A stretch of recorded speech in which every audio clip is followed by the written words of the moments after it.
มันมึงเบาแล้วเซ็ตเท่กับผู้อื่นเลยนะเขาบอกมึงนี่แล้วแกอันนี้กลัวตรงๆเลยอันนี้มูคู่กันเขาพอใจกันนี่หรอวะก็ห้องเครื่องนี้มูพอใจไหนนี่คือนี่เดี๋ยวซาดมือนี้เขาสิมาตัวเบาเด็กกับเบาตื่นเนาะสิมาตัวเบาเด็กกับเบาตื่นเนี่ยก็คือว่าเขาคิดแทนกันไปแล้วว่าจะคลิปเห็นคลิปไล่มอนี่เนาะไล่เปลี่ยนออกจากทีมงานเขาหรือว่าออกจากบอลยูของเราก็คือจะวางแผนทั้ง3คนเนาะเรื่องนี้บ๊อบได้เป็นผู้วงการแต่ว่าเจ้าบอลยูเนาะเจ้าออกไปเรียกยูนอกเนาะเดี๋ยวของเขาตอนนี้เกี่ยมพอทุกอย่างละเกี่ยมเบากันไปทุกอย่างละนี่กองหนึ่งปกติเขาตัดวิดีโอเขาตัดอย่างเราเสียวกองว่างนี่เป็นปกติอยู่แล้วกองซ่องตอนนั้นจะอยู่หั่นกอง2ตอนนั้นจะอยู่หั่นและพวกเขาจะเริ่มเขาเจ้ามารวมคือค่อยจะเป็นผู้รวมนะครับจะเห็นทำผ้าไฮเปลี่ยนเพื่อให้เปลี่ยนนั้นบวยวายและใจพรใส่กันตามเพียนเลยสไลด์เปลี่ยนออกและเดซ่าแน่นอนเดซ่าต้องเป็นคนห้ามอยู่แล้วเดซ่าต้องห้ามแน่นอนเดี๋ยวเดซ่าจะห้ามเขาสมมติบ่ห้ามเลยเสร็จอ่ะห้ามเสื้อแล้วเขาจะด่าบอกน้ำเดี๋ยวเราไปเบิ่งกันมาดราม่าแน่นอนนี่จะเป็นจากไหนเนาะโอเคไปเลยเปลี่ยนอันนี้ก็ชิวเอาตรงๆอีกบ่มักเปลี่ยนเวลาที่บอกเรียกเราเฮียนความนะบ่มักแล้วก็บ่มักแบบเว้าแล้วย่างนี่นะแล้วก็อีกอย่างแบบจังได๋วะจนเฮาแบบบ่กล้าที่จะเว้านำหนะแม่นอยู่เนาะเป็นหมู่กันแต่ว่ายามเฮ็ดเวียกก็เข้าใจต้องเข้าใจนำกันอันนี้เนาะแล้วก็มึงเฮือเนาะจนใจหายน่ะบอกเฮ็ดหั่นนี่มึงเฮือเฮียงความแล้วก็ซ้อซ้ำสินะใจหายนะก็อันนี้เว้าตรงๆเลยบอกตื่นคือกันบอกไล่เฮือแล้วก็ซึ่งนั่นน่ะก็เข้าใจฮู้บ่คันเพื่อนซึ่งต้องเรียนแต่เสียคันบอกก็เรื่องเฮ็ดก็เฮ็ดเป็นบางเทื่อคือบ๊อบนี่ซึ่งแฮะบ๊อบน่ะจนได้ฮ้องใส่คือเด้เอาแหละยันว่าหายสำนะเราขึ้นแนวนั้นก็ผู้ยินเด้ซั่นน่ะกูเว้าแห้งเด้อวะเนาะมึงเฮืออายใจหายสิเนาะมึงเฮือเมื่อยได้สินะบ๊อบสิเซยอยู่หั่นน่ะโทรศัพท์ก็ได้โทรศัพท์ก็มีอยู่เนาะคือมือนั้นเนาะคือยกตัวอย่างเปลี่ยนเนาะบ่ฮู้เว้าอีหยังเว้าแล้วย่างนี่หั่นน่ะแล้วยังเหี่ยวย่างนำไปเว้าอีกจังได๋วะบ่เข้าใจหั่นนะแล้วมันนี่อีกอย่างเนาะเฮาบอกสิก็ซ้อเฮาอยู่สินะบอกสิเพื่อสิบ่สิบอกสาวเฮือบ่อันนี้เฮาเปิดใจร่วมกันนี่นะผู้ใดบ่พอใจหยังก็เว้ามาเลยเป็นหยังเอาก็เคยเว้ากันแล้วว่าเรายังบ่ถึงใจเฮาก็ค่อยลงกันเอากันเพราะว่าเขาก็ได้บอกเราเด็กคันเขาบอกมียังให้กันเขาต้องคำนึงว่าไอ้ที่เขาบอกขั้นเพื่อปรับปรุงให้มันดีขึ้นตอนนี้บ่เข้าใจเว้าตรงๆแล้วบ่เข้าใจเปลี่ยนเนี่ยแม่นอยู่เขาเป็นหมู่กันเนาะคือเว้ามื้อแรกนี่นะเนี่ยเปลี่ยนเฮ็ดอันนั้นให้ได้เด้อเซยอยู่เฮียงความซ้ำมื้อแรกนี่นะเนี่ยก็สิเอิ้นรวมก็แม่นอยู่อันนี้ก็เฮ็ดเวียกซอยเป็นบางเทื่อเนาะก็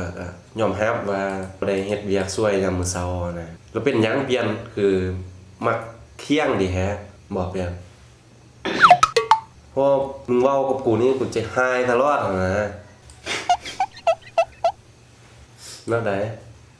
ว่าเป็นหยังคือเที่ยงความนะแบบเว้าแบบบ่ให้กูว่าหยังเลยวะก็เว้าได้แต่ว่ามึงเว้าออกมา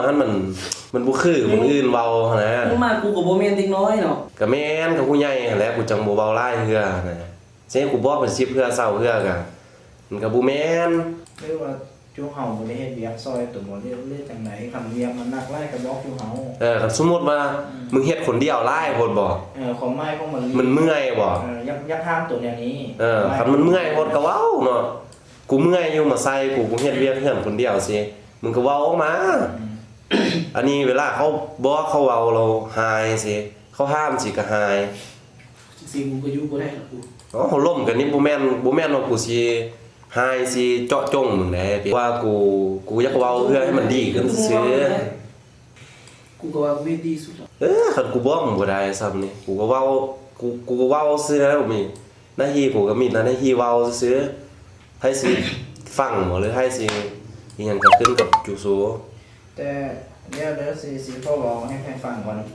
บ่ว่าเดี๋ยวกูเว้ากูสิเว้าก็เปลี่ยนเลยแล้วมันเพราะว่าเวลามันเทื่อแล้วเนาะมึงเทื่อมึงเว้ากับกูหั่นคือบ่พอใจอย่างใดนี่นะอยากฮู้มันเป็นย้อนหยังหันนะบ่พอใจกูเรื่องไหนกูใส่ร้ายเขาบ่หรือจังไดเว้ามันแล้วนะเฮือหยังเฮือให้มันดีขึ้น มึงมียังดีขึ้นแล้วตอนนี้นะ มึงอึดอัดเอ้ากูเว้าเนี่ยบ่ได้ว่าสิแย่มึงได้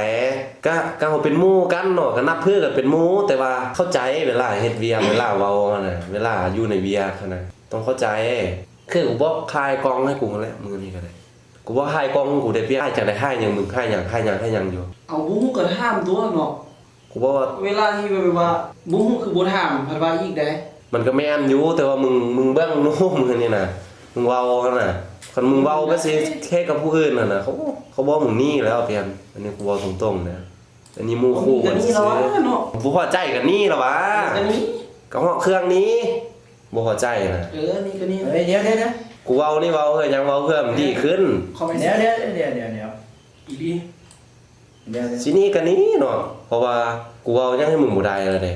เดี๋ยวก่อน แท้สิ เดี๋ยวมึงเดี๋ยวมานั่งก่อน นี่รถเหาะเครื่องนี้รถคันสินี่น่ะเว้าแล้วเฮ็ดแท้แล้วนะ เฮ้ยเดี๋ยวบ่อันเรื่องน้อยๆกันโอ้อันนั้นก็ได้ มึงใจเย็นก่อน ใจเย็นใส่กัน บนลี่มันเว้าย้อนหยังย้อนว่าไส้ที่แท้จริงของตัวน่ะเป็นจังไดแต่มันอยากให้ปรับเปลี่ยน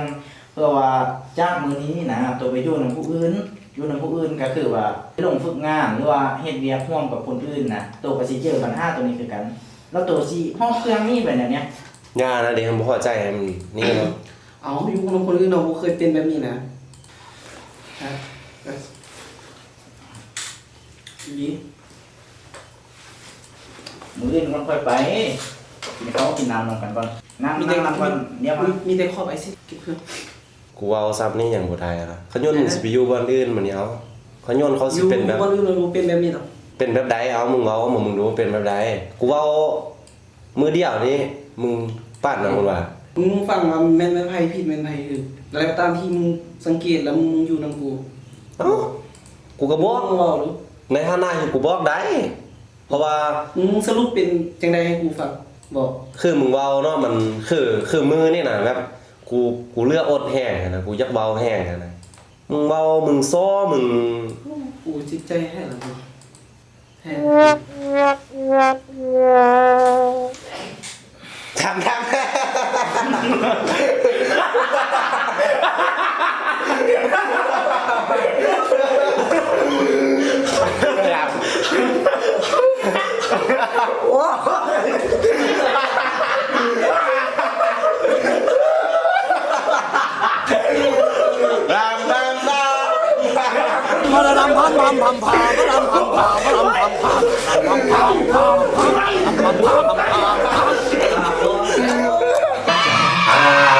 เอาสำหรับอีคลิปของเราจะเสร็จเป็นที่เรียบร้อยแล้วนี่